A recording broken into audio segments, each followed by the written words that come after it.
Hello everyone, welcome back to my channel. आज मैं फिर हाजिर हो गई हूँ आपके लिए बहुत ही यूज़फुल किचन टिप्स लेकर। घर के काम तो हम सभी करते हैं, लेकिन रोज़ रोज़ ना एक ही तरह से उन काम को कर कर कर हम भी बोर हो जाते हैं।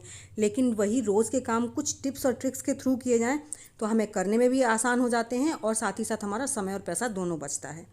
तो बिना देरी करते हुए चलिए आज की पहली टिप शुरू कर लेते हैं। आज की पहली टिप के लिए मैंने यहाँ पर लिया है इलेक्ट्रिक वायर। इलेक्ट्रिक वायर को ना हमें इसके अंदर से जो पतले पतले तार होते हैं वो निकालने हैं। तो निकालना बहुत आसान है। आप हल्का सा गर्म कीजिए और कपड़े की मदद से उस रबड़ को खींच दीजिए और बहुत आसानी से आपका वायर जो है बाहर निकल आता है। अब हमें ये वायर ना इतने सारे नहीं चाहिए, हमें सिर्फ एक वायर चाहिए। तो यहाँ पर हम क्या करेंगे, इसमें से ना एक वायर जो है वो निकाल कर काट लेंगे कैंची की मदद से। बहुत आसानी से कट जाता है। हम इस वायर से ना बहुत ही इम्पॉर्टेंट चीज़ करने वाले हैं। इस वायर की मदद से हम एक छोटा सा टूल बनाएंगे जो हमारी डेली लाइफ में हमारे बहुत ज़्यादा काम आने वाला है। तो पहले मैंने यहाँ से एक तार निकाल लिया और बाकी जो तार है ना उन्हें संभाल कर रख दूँ, क्योंकि कभी भी काम दे सकते हैं। तो यहाँ पर हमें सिर्फ इतना बड़ा टुकड़ा चाहिए। आप देख सकते हैं हमारी जितनी एक फिंगर होती है ना उतना ही लंबा आपको इतना टुकड़ा लेना है और इसे कर लेना है इस तरह से बीच से मोड़कर तैयार। पहले मैं इस तरह की वीडियो कई बार शेयर कर चुकी हूँ कुछ अलग अलग तरीके से, लेकिन सबकी कमेंट आ रही है कि वो सक्सेस नहीं है। तो इसलिए मैंने आज थोड़ा एकदम ऐसा टूल बनाया है जो आपके सक्सेस भी रहेगा, आपको कभी भी परेशानी नहीं होगी, ना ही ये ख़राब होने वाला है, सालों साल चलने वाला है। तो यहाँ पर हमने लिए एक क्लॉथ पिन और ये वायर। अब ये क्लॉथ पिन के अंदर हम वायर को सेट कर देंगे, लेकिन इस तरीके से सेट करेंगे ना तो ये रुकेगा नहीं वायर इसके अंदर। तो हम क्या करेंगे, कुछ इस तरह से सेट करेंगे कि ये वायर जो है अच्छे से चिपक जाए। तो चिपकाने के लिए हम क्या करेंगे, सबसे बेस्ट है 2 साइडेड टेप। तो यहाँ पर हम छोटे छोटे से 2 टुकड़े 2 साइडेड टेप के कट कर लेंगे। ज़्यादा बड़े बड़े नहीं, बस उतने ही लेने हैं हमको जितनी क्लॉथ पिन के अंदर वो सेट हो जाएँ। तो मैंने यहाँ पर छोटे छोटे से 2 टुकड़े काट लिए हैं और तार को रख देंगे निकाल कर, और 2 साइडेड टेप को हम दोनों साइड से इस तरह से क्लॉथ पिन पर लगा देंगे। और इन्हें लगाने के बाद जो क्लॉथ पिन के अंदर वाले पोर्शन में ना कागज़ लगा हुआ है उस कागज़ को भी हटा देंगे। इस तरह से जब ये कागज़ हट जाएगा ना तो इनमें एक ग्रिप बन जाएगी। तो हटाने के बाद आपको बिल्कुल भी छोड़ना नहीं है क्लॉथ पिन को, जब तक कि आप इसमें अपना जो वायर है उसे सेट ना कर दें। वरना अगर एक बार टेप चिपक गई ना तो फिर उसे छुड़ाना बिल्कुल मुश्किल हो जाता है, क्योंकि इसकी ग्रिप बहुत ज़्यादा पावरफुल होती है। तो देख सकते हैं करीबन 1 इंची के करीब बाहर छोड़कर और आपको इसके अंदर इसमें तार को लगा देना है। तो देखिए इस तरह से ये हमारा टूल बनकर तैयार हो गया। अब इस टूल का हम इस्तेमाल कैसे करेंगे और कहाँ पर करेंगे, तो अक्सर करके ना हम लोगों को सुई में धागा डालने में बहुत ज़्यादा परेशानी होती है। और सिंगल धागा डालना तब भी आसान है, लेकिन कई बार हमें डबल धागे की ज़रूरत होती है। जैसे हम काज वगैरह बनाते हैं, हुक लगाते हैं, या फिर हमें कहीं पर पक्की सिलाई चलानी है, तो वहाँ पर सिंगल धागा काम नहीं करता है, वहाँ पर हमें डबल धागा चाहिए। तो सिंगल धागे को तब भी हम जैसे तैसे करके डाल लेंगे, लेकिन डबल धागे को डालना बहुत ही ज़्यादा मुश्किल हो जाता है। तो यहाँ पर पहले हम धागे को कर लेते हैं डबल, और उसके बाद मैं आपको इस टूल के थ्रू इसमें धागा डालकर दिखाऊंगी। आप डबल हो, 4 हो, मतलब कितनी भी लेयर डालनी हो आपको बहुत ही आसानी से आपकी इसमें पड़ जाएंगी। तो यहाँ पर पहले अच्छे से डबल धागे को इक्वल करके और हम इसको कैंची से काट कर सेट कर लेते हैं, जिससे कि इसका जो आगे पीछे का छोर हो ना वो गड़बड़ ना रहे। और उसके बाद में आपको पहले हमें क्या करना है, सुई को टूल में डालना है, जो हमने टूल बनाया है उसमें डालना है। तो देखिए हमारा जो तार है वो बिल्कुल इतना बारीक होता है कि वो बारीक से बारीक सुई में चला जाता है। और देखिए सुई के अंदर चला गया। अब सुई हमारी इस धागे पर हो गई है सेट, जो हमारा तार है। अब हमें धागा कैसे डालना है, अब धागा आप डालने के लिए आप बस धागा लीजिए और आप इस तार के अंदर डाल दीजिए। तार का होल आप बड़ा छोटा अपने हिसाब से कर सकते हैं। तो अभी इसका मीडियम हो रहा था तार का छेद, तो हमने बहुत आराम से इसको डाल लिया है। अगर आप 4 लेयर डाल रहे हैं तो तार को थोड़ा सा दबा दीजिए, जिससे जो उसका मुंह है ना बहुत ही ज़्यादा आसानी से बड़ा हो जाएगा। तो देखिए धागा पड़ गया। अब आपको सुई निकालनी है उस टूल के अंदर से और धागे को खींचना है। इस तरह से हमारी सुई में धागा बहुत ही आसानी से पड़ जाता है। तो है ना कमाल का आइडिया। आप इस तरह से डबल धागा डालिए या 4 लेयर धागा डालिए, कोई भी डालिए, आपको बिल्कुल भी परेशानी नहीं होगी। तो आई होप आपको मेरा ये टूल ज़रूर पसंद आया होगा, क्योंकि कई लोगों की कंप्लेंट होती है कि हम किसी बारीक चीज़ से जब भी डालते हैं तो वो टूट जाता है। ये तार जो इतना मजबूत होता है ये बिल्कुल भी टूटता नहीं है, और इसको आप अपने हिसाब से बड़ा छोटा कर सकते हैं। जितना आपको आराम से दिखाई दे उतने हिसाब से आप इस तार को खोल लीजिए और अपना धागा डाल लीजिए। तो मार्केट में टूल तो मिलते हैं लेकिन आपके सहूलियत के हिसाब से नहीं मिलते हैं। आप उनको बड़ा छोटा नहीं कर सकते हैं, जैसे भी आते हैं आप उन्हीं के थ्रू उसमें धागा डालेंगे तो थोड़ा मुश्किल हो जाता है, क्योंकि उससे दिखाई नहीं देता है प्रॉपर तरीके से। और जब हम अपने हाथ से बनाते हैं तो उसको हम अपने अकॉर्डिंग कर सकते हैं। तो चलिए इसी के साथ बढ़ते हैं नेक्स्ट आइडिया की तरफ। नेक्स्ट जो आइडिया है वो मेरा चाय को लेकर। हम सभी के घरों में सुबह हमारी सबकी चाय से ही शुरू होती है, लेकिन जब चाय हम इन दिनों में बनाएं तो एक छोटी सी चीज़ ज़रूर ऐड कर दीजिए। मैं आज आपके साथ बहुत ही अच्छी चीज़ शेयर कर रही हूँ। ये है नीम गिलोय। नीम गिलोय जो होती है ना, मार्केट में भी मिल जाती है, अगर आपके आस पड़ोस कहीं पर भी मिल जाती है ना तो आप इसे ले लीजिए। ये 2-4 महीने इसका कुछ भी नहीं बिगड़ता है, आप इसे फ्रिज में रख लीजिए, कुछ नहीं बिगड़ता। लेकिन बदलते मौसम में ना ये बहुत ज़्यादा फ़ायदा करती है। तो हमारे घर में ही है इसलिए हम तो हमेशा यूज़ करते हैं। और आपको थोड़ा सा बस इसे खल्लड़ में कूट कर इस तरह से डालना है। तो ये तो हो गई पहली टिप। चाय को और ज़्यादा टेस्टी बनाने के लिए, ये तो हो गई हेल्दी, चाय को हमने थोड़ा हेल्दी बना लिया। और टेस्टी बनाने के लिए यहाँ पर हमने डाली है थोड़ा सा कॉफ़ी पाउडर। बाकी जो आप इलायची अदरक जो भी डालते हैं आप वो डाल दीजिए, और दूध आप अपने हिसाब से डाल दीजिए। अभी यहाँ पे हमें चीनी ऐड नहीं करनी है, चीनी हमें ऐड करनी ही नहीं है चाय में, क्योंकि जो चीनी है ना वो सबसे ज़्यादा नुकसान करती है चाय में। आप किसी और में पिएं चीनी तो इतना नुकसान नहीं करती है जितना कि चाय में करती है। क्यों? इसका रीज़न ये है कि जब भी हम चाय बनाते हैं ना तो सबसे पहले हम चीनी डाल देते हैं, और चीनी डालकर हम जितना इसे पकाते हैं वो चीनी उतनी ही ज़्यादा नुकसान करती है। तो हमारे यहाँ तो चाय चीनी की बनती ही नहीं है, हम लोग चीनी का इस्तेमाल बिल्कुल नहीं करते हैं, लेकिन चाय भी मीठी पीते हैं। तो किस तरह से हम अपनी चाय को बनाएं जो हमारी चाय सेहतमंद भी हो जाए और हमें टेस्टी भी लगे। तो आप गिलोय कोशिश कीजिए, आप थोड़ा सा कॉफ़ी पाउडर डाल दीजिए, और यहाँ पर चीनी की जगह आप ले लीजिए गुड़।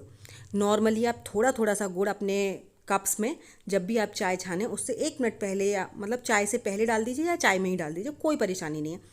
हल्का सा हाथ से मसल कर डाल दीजिए, और उसके बाद आप अपनी चाय छानिए और इस चाय को पीकर एक बार ट्राई ज़रूर कीजिएगा। आपको इतनी ज़्यादा पसंद आने वाली है कि आप ना, चाहे गर्मी हो या सर्दी हो, आप हमेशा चीनी की चाय ही नहीं पिएंगे, हमेशा गुड़ की ही पिएंगे।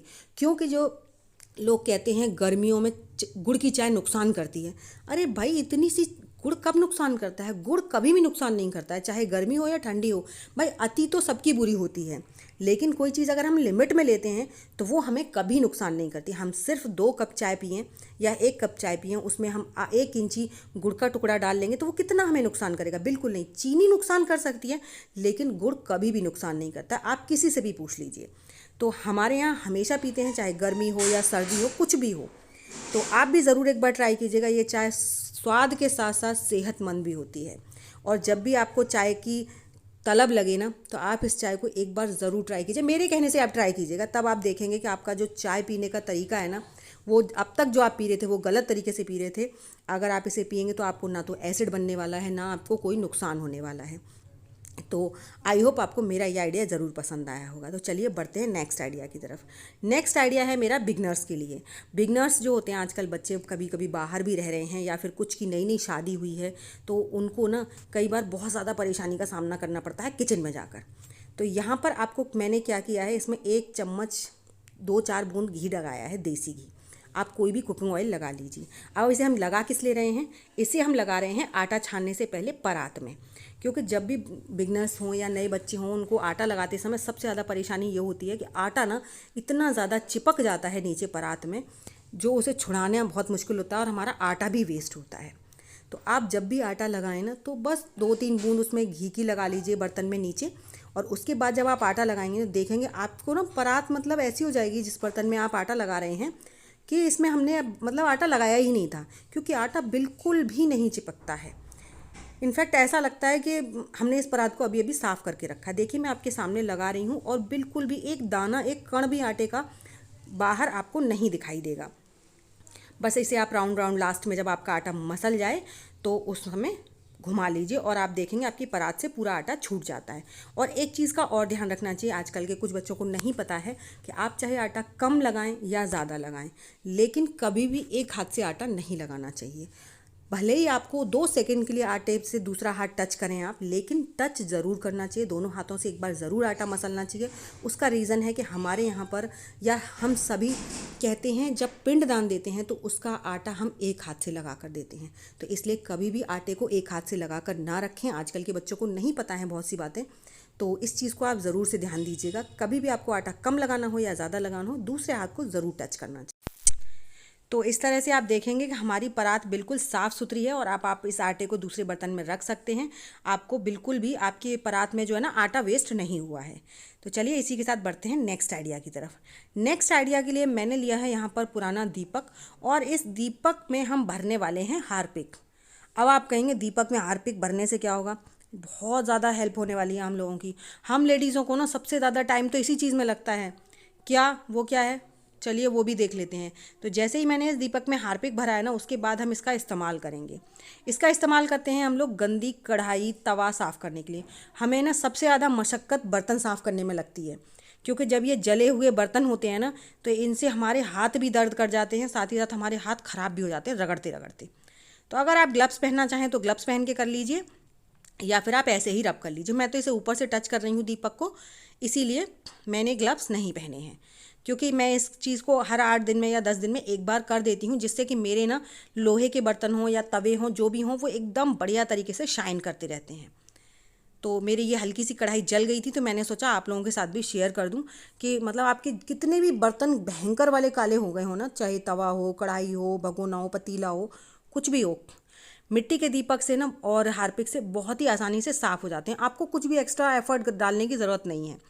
बस आप इस दीपक को कभी उल्टा कभी सीधा करके रगड़ दीजिए। जैसे कहीं पर ना क्या क्या होता है, नीचे जो तल्ली होती है वहाँ पर गड्ढे गड्ढे से होते हैं, तो वहाँ पर आप उल्टे दीपक से जब रगड़ते हैं ना तो नहीं होता है। तो आप उस दीपक को पलट कर उसकी जो नीचे का पेंदी वाला हिस्सा होता है उससे रब कीजिए, तो देखेंगे कि बहुत ही आसानी से आपकी कढ़ाई या तवा जो भी है बहुत आसानी से साफ़ हो जाएगा। तो देखिए हमारा ऑलमोस्ट पूरी गंदगी साफ़ हो गई है, और अब इसे लेकर चलते हैं सिंक में, और इसमें ज़्यादा नहीं, कुछ सेकंड्स में ही हमारा बर्तन ना बहुत आसानी से साफ़ हो जाता है। वैसे आप इसको रगड़ रगड़ कर थक जाएंगे, लेकिन आपका बर्तन साफ़ होने वाला नहीं है। तो यहाँ पर ये लिक्विड डिश वॉश मैंने खुद बनाया है अपने घर पे। अगर आप लोगों ने अभी तक नहीं देखा है तो आप मेरी पहली वीडियो पर जाकर देख सकते हैं कि ये लिक्विड डिश वॉश ना बहुत ही ज़्यादा पावरफुल है, और हमने इसको घर पर बनाकर तैयार किया है बिना किसी फालतू खर्चे के। तो देखिए यहाँ पर जैसे ही मैंने लिक्विड डिश वॉश डाला है ना, उसके बाद देखिए आप कढ़ाई एकदम बढ़िया तरीके से साफ़ हो गई है।